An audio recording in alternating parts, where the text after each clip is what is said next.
Halo masyarakat dunia tipu-tipu yang budiman, pada gimana kabarnya nih? Semoga semuanya sehat walafiat ya seluruh. Seperti biasa, Bang Likson bakalan ngedongengin sebuah alur cerita film pengisi waktu gabut bin mager kalian. Film kali ini bercerita tentang salah satu mafia yang bekerja sama dengan polisi untuk menangkap bos mafia yang berniat meledakkan bom nuklir dan membahayakan nyawa penduduk sipil. Mampukah mereka melakukannya? Gak usah kebanyakan cincong lah ya. Sebelumnya, jangan lupa sebat serta seruput dulu kopi kulitnya, biar nontonnya makin asoy. Dan kita masuk ke ceritanya.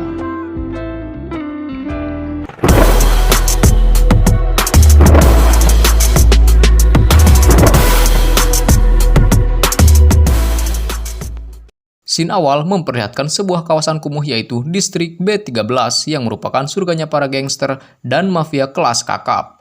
Gimana enggak, di sini semua tindak kriminal dan kejahatan seperti narkoboy, nyimeng, dan departemen pengencerotan bak dibiarkan oleh para penegak hukum. Rupanya, polisi juga takut akan menjadi korban keganasan para gangster yang ada di sana. Kita kemudian diperkenalkan dengan salah satu ketua di distrik itu bernama Leito, yang telah berhasil mencuri narkoboy dari seorang mafia kelas kakap bernama Taha. Taha yang gak terima menyuruh anak buah kepercayaannya yaitu Keitu. Ini dia bebenguknya.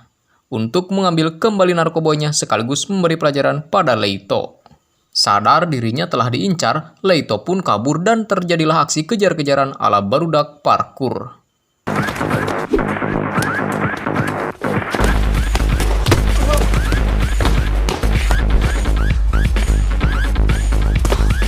Dengan keahlian bajing loncatnya itu, Leito dapat dengan mudah menghindari kejaran Keitu beserta anak buahnya. Mendengar anak buahnya gagal menangkap Leito, Taha murka karena ia telah merugi jutaan dolar akibat kehilangan narkoboynya itu dan langsung menembak mati salah satu bawahannya sebagai peringatan. Taha lantas menyuruh anak buahnya yang lain untuk segera membawa Leito baik dalam keadaan hidup ataupun mati ke hadapannya. Dan jika gagal, maka nasib mereka akan sama mengenaskannya dengan orang yang baru saja ia tembak alias Modiar. Keitu menyarankan untuk menculik adiknya Leito yang bekerja di minimarket bernama Lola agar Leito tak bisa kabur lagi dan tanpa buang-buang waktu, Keitu langsung menculik Lola dan langsung ia bawa ke markas.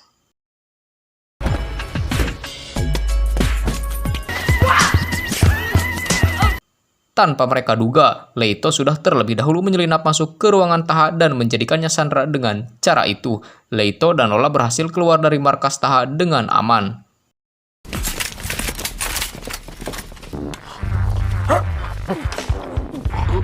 Mereka kemudian membawa Taha ke kantor polisi membawa serta barang bukti yaitu narkoboy yang diambil dari markas Taha. Leito meminta polisi untuk segera memenjarakan Taha dengan bukti-bukti yang ia bawa itu. Faktanya, kepala polisi menolak memenjarakan Taha demi alasan keselamatan dan karirnya. Terlebih sebentar lagi ia akan segera dimutasi dan tak ingin nama baiknya tercoreng jika berurusan dengan Taha.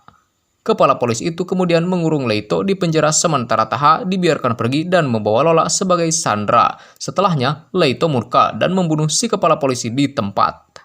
Taha Ben Mahmoud, vous devez avoir un paquet d'inculpations. 6 bulan kemudian, kita diperkenalkan salah seorang agen mata-mata polisi yang sedang menyamar bernama Demian. Dia sedang menjalankan misi untuk menangkap bos mafia bernama Carlos yang berbasis slot offline ilegal berkedok supermarket. Di waktu yang tepat, Demian menodongkan pistolnya kepada Carlos dan menyuruh semua anak buah Carlos untuk keluar. Waktu tersebut ia gunakan untuk membawa Carlos keluar dengan cara menariknya menggunakan sebuah tali baja yang telah timnya persiapkan. Setelahnya, Demian mengurus sisanya dan membekuk anak buah Carlos seorang diri.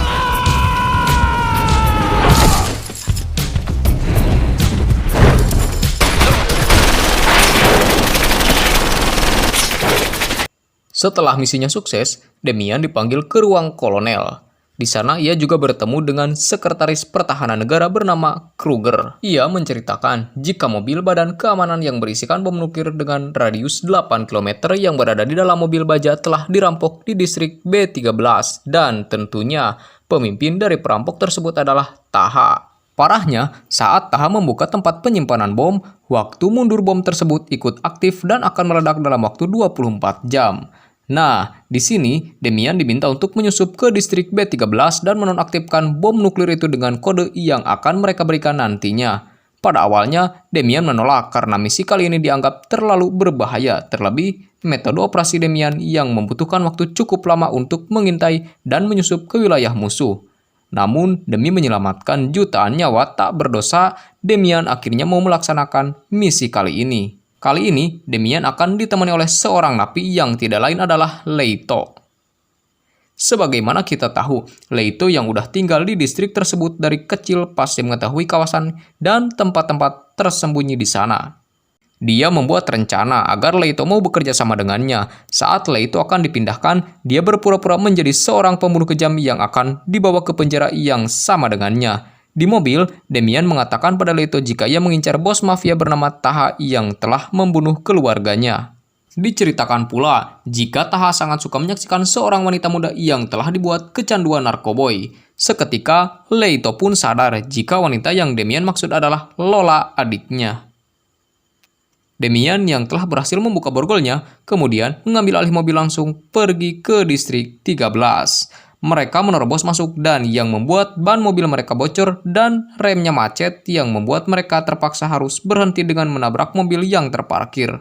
Setelahnya, tanpa diduga, Leito memborgol tangan Demian pada setir mobil yang mereka curi. Rupanya, insting Leito sangat tajam. Ia menyadari bahwa Demian ini merupakan seorang polisi. Terlihat dari caranya bertarung dan melepaskan diri.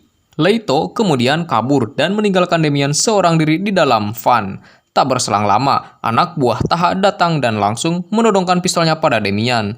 Pertarungan kecil sempat terjadi antara Demian dan anak buah Taha. Namun, dengan keahlian bela dirinya, Demian berhasil mengalahkan mereka semua dan pergi menyusul Leito. C'est Bagdad.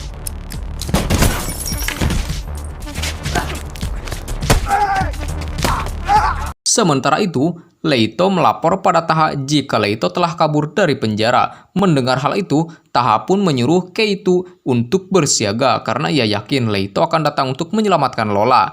Tanpa ia tahu, ternyata Leito telah mengawasinya dari kejauhan. Tak lama, Demian datang dan balik memborgol Leito.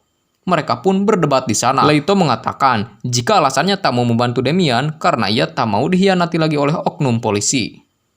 Namun di sini, Demian meyakinkan jika dia tak akan pernah mengkhianati Leito dan tujuan satu-satunya ia datang ke distrik B13 hanyalah untuk menonaktifkan bom dan menyelamatkan nyawa banyak orang. Pada akhirnya, Leito percaya dan menerima ajakan kerjasama dari Demian. Terlebih, hal itu menguntungkan baginya, di mana ia dapat menyelamatkan Lola dengan bantuan Demian.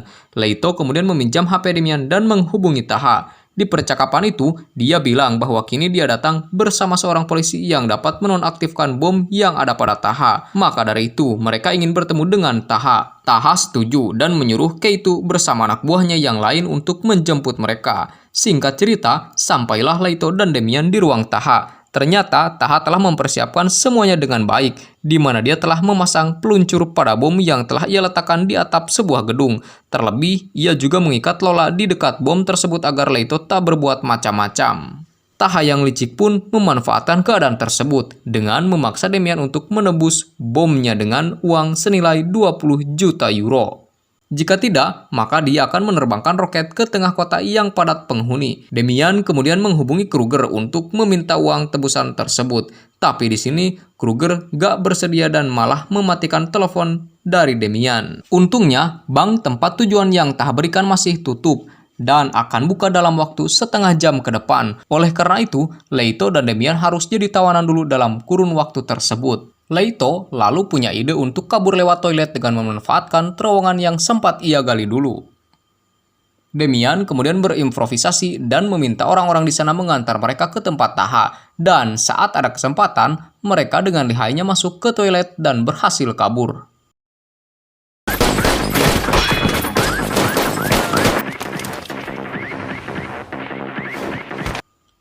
Mereka kemudian melaporkan kejadian kaburnya Leito dan Demian. Seperti yang kita duga, Taha ngamuk lagi dan membredeli semua anak buahnya itu dengan timah panas hingga modiar. Tak sampai di situ, kesialan Taha bak tak ada habisnya, di mana bukannya dapat uang tebusan bom, ia malah kehilangan uang yang ada di seluruh rekeningnya. Rupanya, pihak militer telah meretas seluruh rekening Taha yang tersebar di berbagai negara dan menyedot habis semua saldonya. Kini, Taha dan semua anak buahnya yang mendengar hal itu langsung membelot dan membunuhnya karena mereka pikir Taha tidak akan bisa lagi membayar mereka.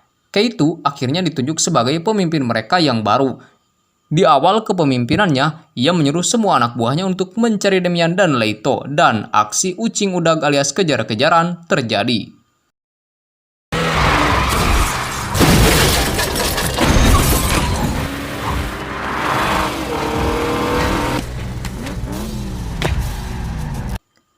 Hingga pada akhirnya, Demian dan Leito terkepung. Namun di sini, Keito yang kayaknya emang lebih bijak dari si cungkring Taha menyuruh Demian untuk segera menonaktifkan bom di atap apartemen itu.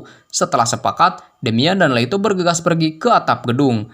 Namun di tengah perjalanan mereka berdua malah dihadang oleh si gemrot yang mirip-mirip pemain Smackdown. Pertarungan tak terelakkan.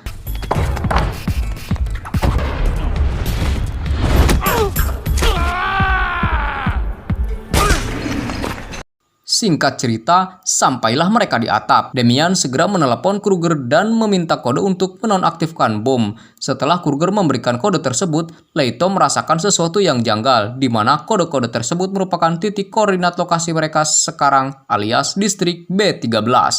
Leito pun tersadar jika kode yang diberikan merupakan kode untuk meledakkan bom, bukan mematikannya. Leito kemudian mencegah Demian untuk memasukkan kode dan baku hantam di antara keduanya terjadi.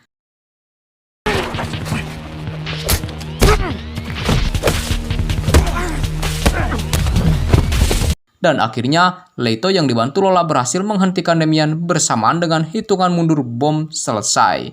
Dan insting Leito benar, bom tersebut tak meledak. Dari sini, Demian pun sadar jika pemerintah ingin menghancurkan distrik B13 dengan bom yang telah mereka persiapkan bersama dengan dirinya untuk menghilangkan bukti. Sebagai bentuk balas dendam, Demian dan Leito membawa bom itu ke kantor Kruger dan berpura-pura lupa tentang kode yang diberikan Kruger.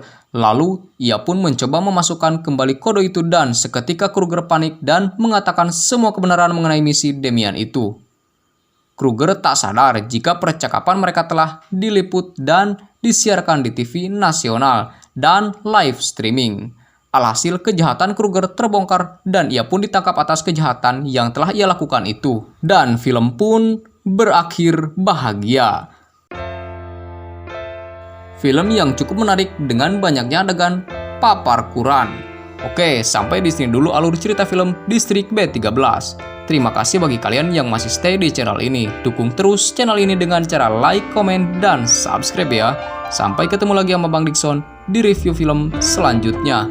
Dan Permios.